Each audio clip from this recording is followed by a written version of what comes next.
Aujourd'hui, malgré nos sollicitations, pas de réaction à la direction de l'enseignement catholique d'Indre-et-Loire concernant les propos du ministre de l'Éducation nationale. Même son de cloche dans cet établissement catholique de Tours, qui compte près de 1200 élèves. Le directeur n'a pas souhaité s'exprimer. Seul ce responsable d'établissement catholique a souhaité réagir aux propos de M. Payon et assume sa position. Pour lui, le débat sur le mariage gay aura bien lieu dans son établissement.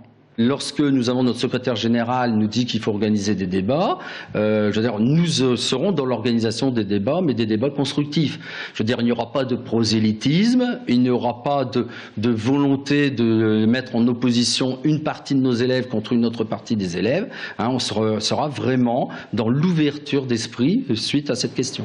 Dans l'encadrement, certains enseignants de cet établissement catholique sont stupéfaits face aux propos du ministre de l'Éducation nationale.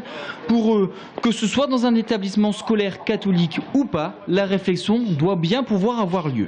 Ça me paraît complètement ahurissant qu'on ne puisse pas débattre dans un pays démocratique. Voilà. Donc quel que ce soit à l'école, ce qu'on fait nous dans cet établissement et dans l'enseignement catholique, souvent ce qui est fait, c'est justement d'essayer de provoquer des débats et des réflexions sur des sujets qui nous semblent essentiels, sans chercher à faire penser les élèves comme on croit ou comme on pense. Pourtant, la loi Debré de 1959 autorise bien à rappeler la position de l'Église au sein d'un établissement scolaire privé catholique, en respectant bien sûr la liberté de conscience.